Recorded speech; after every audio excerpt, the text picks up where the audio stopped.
There was a man who sat in silence every morning for 27 days. Same time, same place. No phone, no affirmation playlist, no vision board. He simply stared into nothing and smiled. His friends whispered that he'd lost his edge. His mentors feared he was falling behind. But on the 28th day, without reaching out, without pushing, without launching anything, 3 opportunities he had dreamed about for years landed in his inbox. Unexpected, effortless, almost unbelievable. But was it really random? What no one realized was that for 27 days, this man wasn't doing nothing. He was dismantling the frequency that had blocked his flow for years. He was letting go of the identity that believed action equals worth, that more effort equals faster results. He stopped performing for the universe and finally started listening. Because here's the truth no one dares to say out loud. The quantum field is not responding to what you do. It's responding to something far more subtle and far more powerful. Most people miss it entirely. That's why they burn out, repeat timelines, and do all the right steps yet still feel disconnected, unseen, unfulfilled. They speak fluently in the language of action, but the field speaks only frequency. And here's the twist. The field responds to the frequency of who you are when no one is watching. Not when you're manifesting. Not when you're scripting. Not when you're begging the universe for signs. That quiet, unguarded moment, that's when the universe actually listens. In quantum physics, this isn't woo-woo. This is coherence. Your body is a transmitter. Your thoughts are electric. Your heart is magnetic. Together they form a vibrational signature, your energetic ID, that constantly broadcasts to the field. Not your wishes, not your words. Your state. And here's the uncomfortable part. You can be doing everything right while unconsciously broadcasting. It's not working. You can script your dream life while radiating desperation. You can visualize luxury while your nervous system is still wired for survival. That invisible contradiction is what keeps timelines from collapsing. This isn't about blame. It's about precision awareness. Because once you understand what the field actually hears, you stop wasting energy trying to convince it through effort. You start speaking the only language it understands, embodiment. This man who sat in silence wasn't being passive. He was recalibrating. He was remembering what most of us forget in the noise of trying to force life to happen. You are not here to earn alignment. You are here to return to it.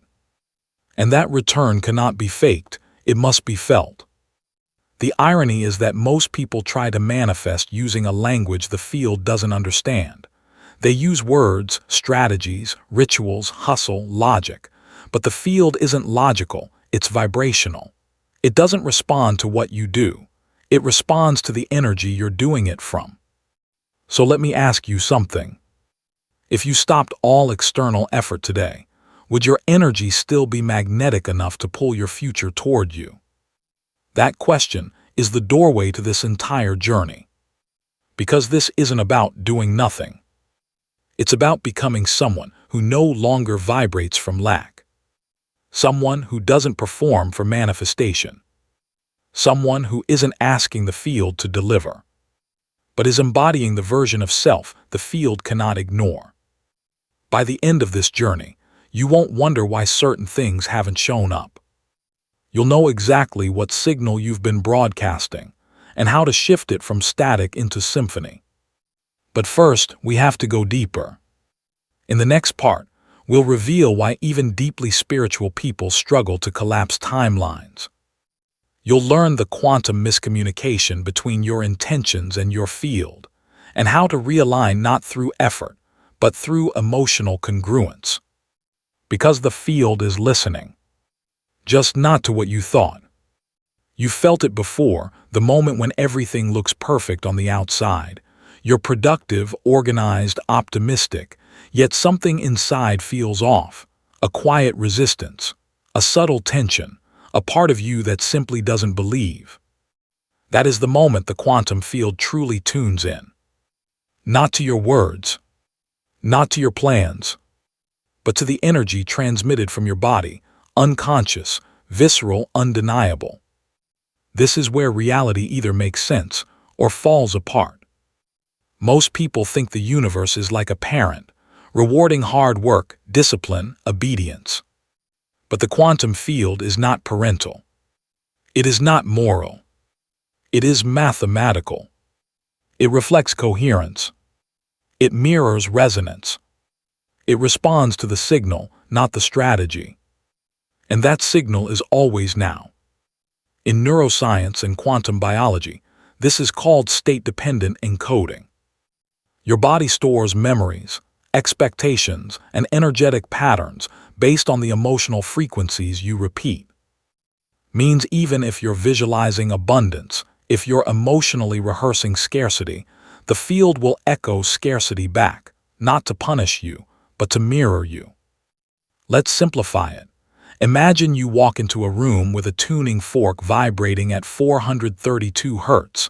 If there's another tuning fork tuned to the same frequency, even across the room, it will start to vibrate too. No touch, no force, just resonance. That's exactly what happens with manifestation. The field doesn't grant wishes, it responds to coherence. When your intention, emotion, and embodiment match, you become a broadcast tower, and everything aligned with that frequency starts moving toward you. Not because you're asking, but because you're vibrating. But here's the paradox. The moment you start trying to be in a high frequency, you've already lost it. Because trying is resistance, wanting is absence, performing is insecurity, and the field picks that up instantly. This is why so many people plateau. They work so hard to manifest from the head, but their body is still carrying frequencies of fear, separation, and lack. Their words say one thing, but their field, that invisible electromagnetic broadcast around their body, tells another story entirely. Let's make this tangible. You write in your journal every morning, "I am abundant, I am aligned." But inside, you feel tight in your chest. You're watching the clock. You're waiting for something to prove it's working. That tension, that's your real signal. That's what the field hears. Because while the conscious mind speaks in words, the subconscious, which drives 95% of your signal, speaks only emotion. And emotion is magnetic. Joe Dispenza often says, elevated emotion married to clear intention is the formula for creation. But most people only practice the intention. They skip the emotional rehearsal. They declare desires while emotionally vibrating the opposite. That's like dialing the right number but whispering into the wrong phone. Now here's where it gets quantum. The field does not understand future tense. There is no "I will" in the language of energy. The field reflects the now state. So if you're always in the state of becoming, you never arrive. If you're always reaching, you're always broadcasting it's not here yet, and so it stays away, perfectly obeying the signal. But there's more.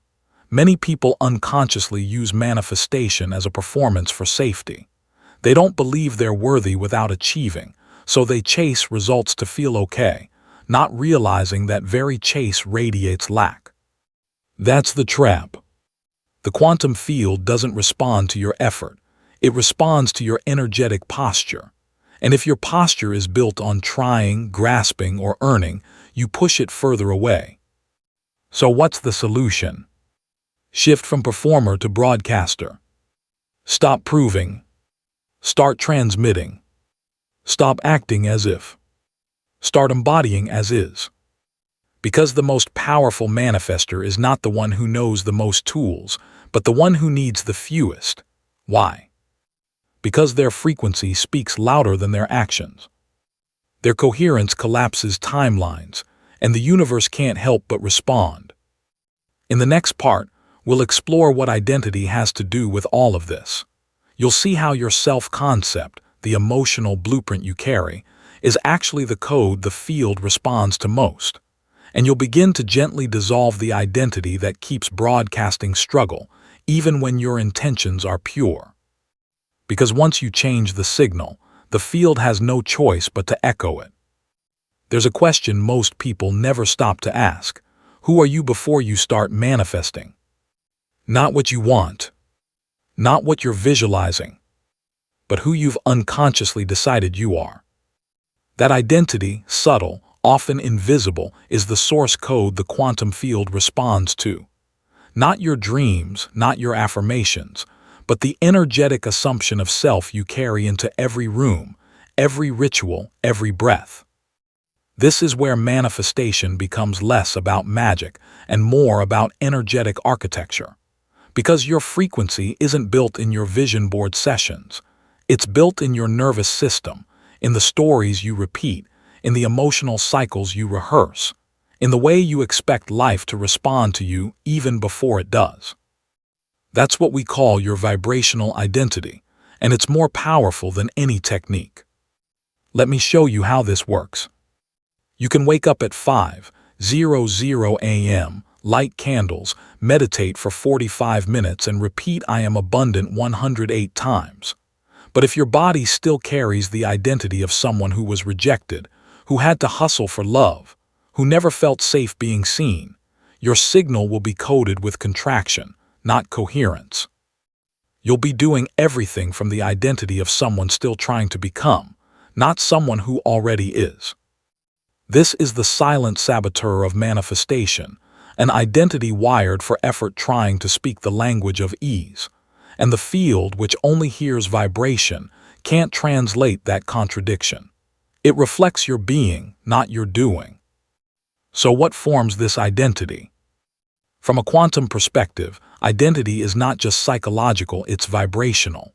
Every thought you think, especially when paired with elevated or repeated emotion, wires a neurochemical loop. Over time, that loop becomes familiar, and your brain, ever efficient, defaults to the known. This creates what Dispenza calls the familiar past, a state where your future is simply your past repeated unconsciously. But identity isn't just in the mind. It's in the body. It's somatic. It lives in the breath, in the posture, in the tiny muscle contractions that happen when someone says your name. Your body remembers who you've been. And if you don't interrupt that loop, you end up manifesting not what you desire, but what you're used to being. This is why high vibration practices sometimes stop working, not because they're flawed, but because they're done from an old identity. It's like trying to install new software on a device that still runs the old operating system. The signal glitches. The system doesn't accept the command. So how do we change that? First, you have to catch the moment you slip back into the old self, the one who doubts, who forces, who scans for signs instead of radiating certainty. Most people don't notice this shift. It's subtle. A sigh, a shrinking, a hesitation.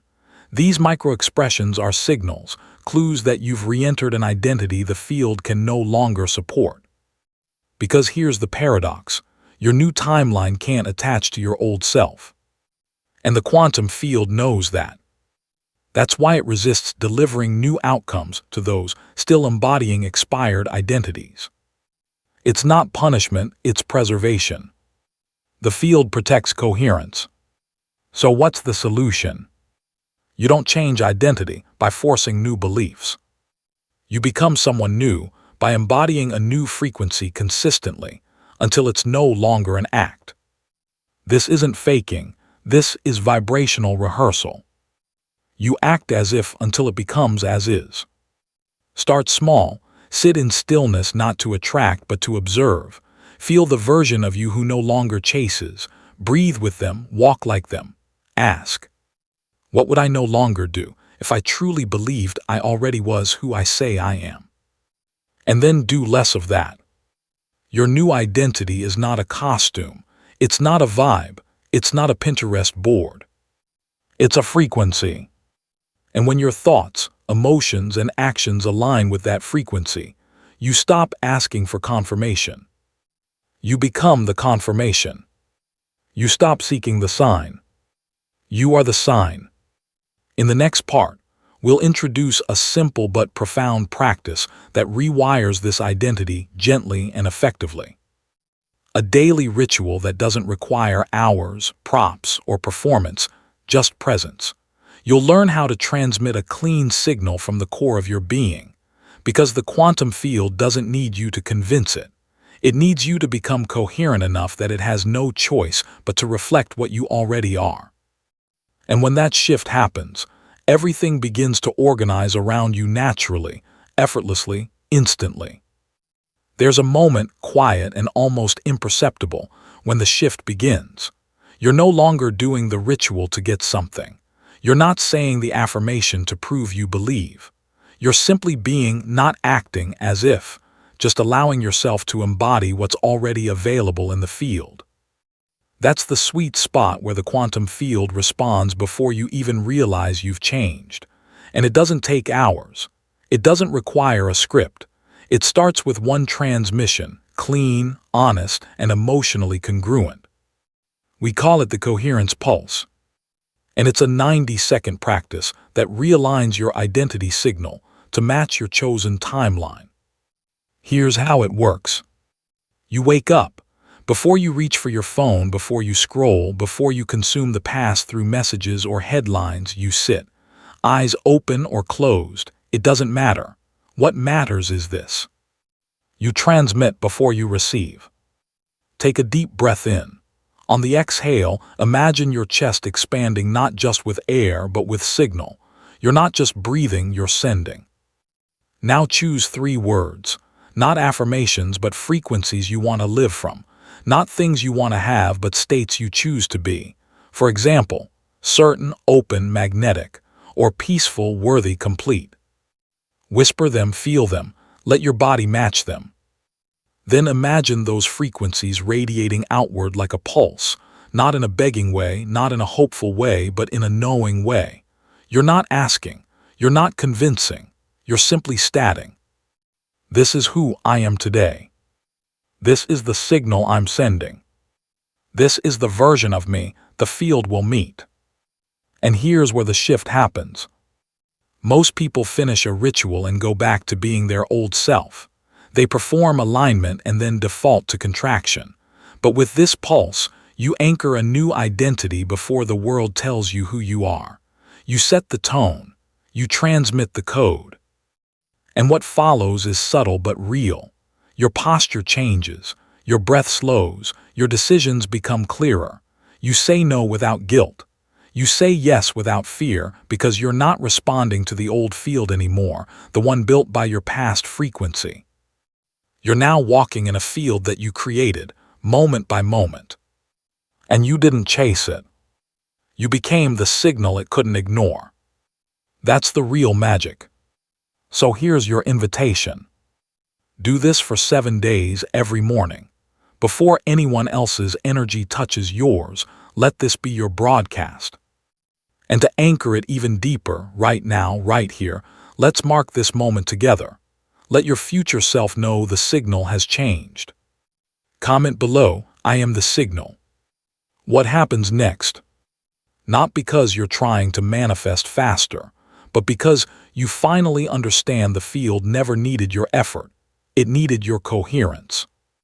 In the next part, we'll explore what happens when you begin to live from that coherence throughout the day. We'll show you how to stay aligned in real-world moments, conversations, decisions, doubts, and distractions, not by fighting them but by becoming immune to their frequency. Because when you stop chasing, you start collapsing timelines. So you've transmitted the signal. You've pulsed the field with coherence. And for a moment, maybe 5 minutes, maybe an hour, everything feels lighter, clearer, synced. But then something happens. A message triggers doubt. A delay tempts anxiety. An old situation once again pulls you back into the self you've already decided to outgrow. This is the real test, not of willpower, but of energetic stability. Because the quantum field doesn't test you to punish you. It reflects you to show you where the broadcast is breaking down. And this is where most people unconsciously collapse back into their old timeline. Not because they failed, but because they didn't anchor their frequency deep enough to hold through resistance. But what if holding it didn't require force? What if alignment was less about discipline and more about remembrance? Because the truth is, you don't need to fight old patterns. You just need to become more consistent in the signal of the new self. Let's talk about how your frequency is maintained through small, silent agreements you make with yourself throughout the day, micro decisions, subtle responses, emotional signatures. Most people think manifestation is about the big shifts, quantum leaps, awakenings, breakthroughs. But in reality, timelines shift when your tiny choices stop contradicting your new identity. For example, you receive a message that normally would cause you to contract. The old self would overthink, worry, or try to fix something fast. But instead, you pause. You take a breath. You smile. You remember. I am the signal. That pause is not passive, it's quantum recalibration. It tells the field, I no longer react from my history, I now respond from my alignment. Another moment, you're tempted to rush, to control, to chase, but you interrupt the pattern. You ask, would the version of me who has already received this feel this urgency? And if the answer is no, you embody that no. You slow down, you trust the pulse, you transmit instead of grab. These moments stack. They form a new energetic posture, and posture is power because posture tells the field. I am safe enough to allow. I am certain enough to not prove. I am already what I've been trying to become.